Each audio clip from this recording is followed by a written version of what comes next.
How do you learn good manners in childhood? I learned good manners primarily by observing my parents and teachers, who acted as my primary role models.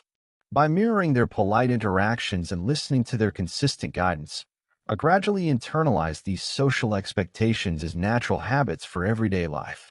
How do you usually react when someone behaves rudely towards you? When someone treats me rudely, I generally try to remain calm and composed rather than responding with hostility.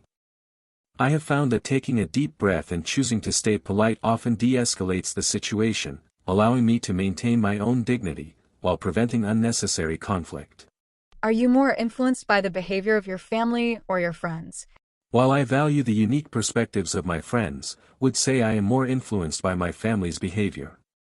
Their values and long-term habits have shaped my fundamental approach to life, providing a consistent moral compass that guides my own actions and decisions every day. Do you think a person's behavior can change over time? I strongly believe that behavior is rarely static and can certainly evolve as we grow.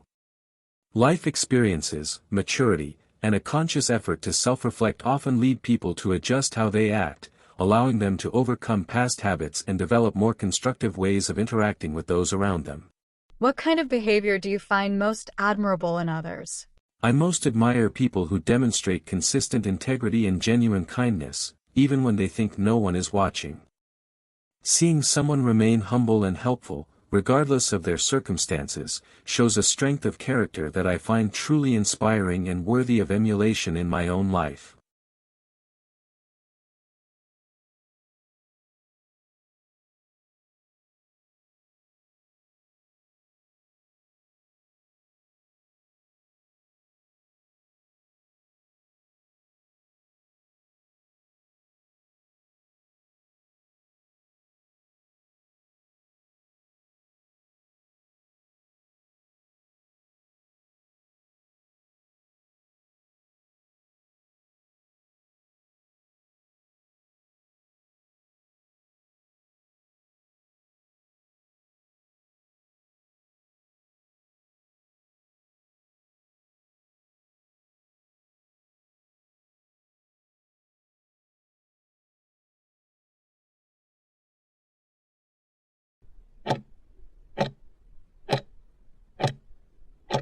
I would like to share an incident that happened a while ago, which left a lasting impression on me regarding the power of a sincere apology.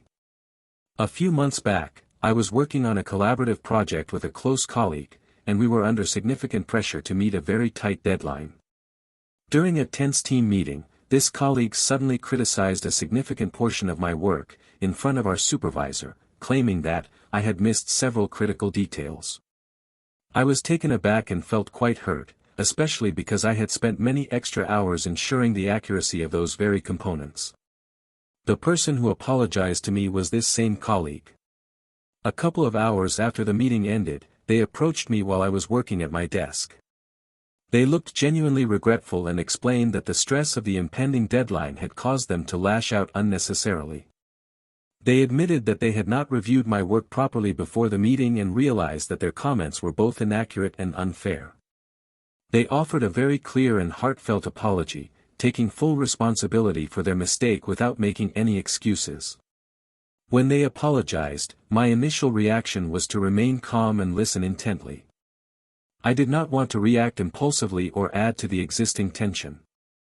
I told them that I appreciated them coming forward and acknowledging the error.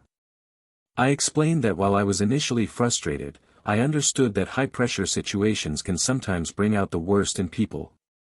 I emphasized that it was important for us to remain a cohesive team, so I chose to accept their apology readily, rather than holding on to any resentment.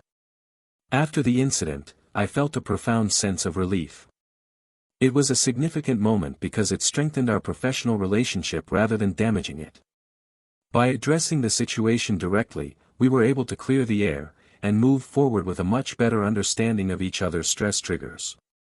I felt much more comfortable working with them afterward, knowing that they possessed the maturity and integrity to own their mistakes. This experience taught me that while conflicts are sometimes inevitable in a professional environment, a sincere apology is often all that is needed to mend a situation and rebuild trust. It reminded me that how we handle our mistakes is often more important than the mistakes themselves. Do you think people in your country apologize often? Whether people apologize frequently depends heavily on the specific cultural context and the nature of the relationship involved. In many traditional settings within my country, there is a strong emphasis on maintaining social harmony, which often leads people to offer apologies to de-escalate potential friction, even when the fault might be shared or minor. This tendency toward restorative interaction serves as a vital social lubricant, ensuring that communal bonds remain intact despite the inevitable misunderstandings that arise in daily life. Conversely, in more formal or professional environments, the frequency of apologies can sometimes decrease as individuals navigate hierarchical structures or competitive dynamics. In these spheres, admitting fault is occasionally perceived as a vulnerability, which might cause some to hesitate before offering a direct apology. Despite this, there is a growing recognition that accountability is a hallmark of strong character, and a sincere admission of a mistake is increasingly viewed as a professional asset rather than a liability. Ultimately, while the threshold for an apology varies across different social circles, the underlying value placed on mutual respect remains a constant influence on how we resolve our differences. Why do some people find it hard to apologize? The difficulty many people experience when attempting to apologize often stems from a complex interplay between their self-perception and a fear of perceived vulnerability. At its core, an apology necessitates an admission of error, which can feel like a direct threat to one's identity or professional reputation. Many individuals operate under the mistaken belief that acknowledging a mistake is synonymous with highlighting personal inadequacy. This internal conflict often creates a defensive barrier, where the ego prioritizes self-preservation over the necessity of mending a broken relationship. Furthermore, there is a distinct fear of consequences that holds people back from offering a sincere apology. In competitive environments, particularly in the workplace, there is an unspoken concern that taking responsibility for a failure could lead to lost status or even tangible professional repercussions. This creates a culture of blame shifting, where individuals go to great lengths to rationalize their actions rather than owning them.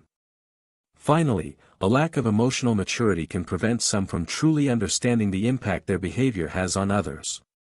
Without this empathy, the need to restore balance is not immediately apparent, making an apology feel like an unnecessary or even humiliating chore. Developing the capacity to apologize requires the ability to detach one's self-worth from the infallibility of their actions. Do you think children should be taught to apologize from a young age? Introducing the practice of apologizing early in a child's life is fundamentally important for fostering emotional intelligence and social responsibility. When children are encouraged to acknowledge when their actions have caused harm, they begin to develop the crucial ability to empathize with others, moving beyond a purely self-centered perspective to consider the feelings and boundaries of those around them. This process is not merely about reciting a phrase but about cultivating an awareness of the impact of one's behavior on the broader community. Furthermore, normalizing accountability at a young age helps prevent the ego-driven defensiveness that often prevents adults from admitting mistakes later in life. By framing an apology as a tool for reconciliation, rather than an admission of failure, children learn that maintaining healthy relationships is more valuable than preserving an illusion of infallibility.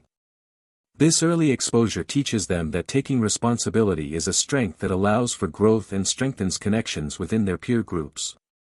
As they mature, these habits naturally evolve into the mature social skills, necessary for navigating complex interpersonal dynamics in their later academic and professional lives. Does the way people apologize differ based on their relationship with others? The approach to apologizing is fundamentally shaped by the nature of the bond between individuals.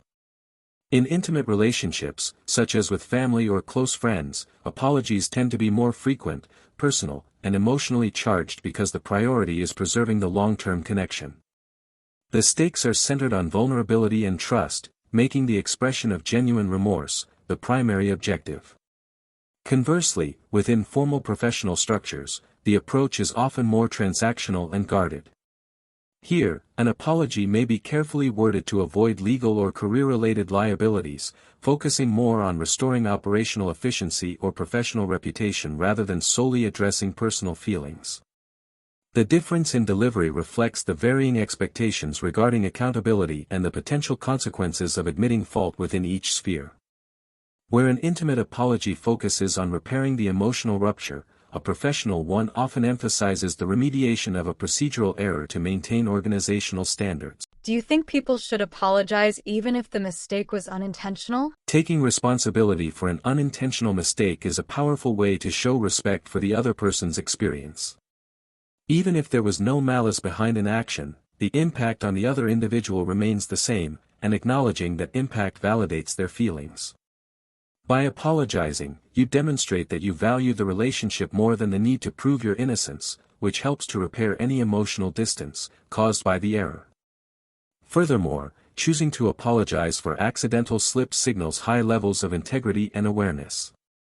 It creates a culture of openness where others feel safe to be honest about their own mistakes, knowing that they will be met with accountability rather than defensiveness.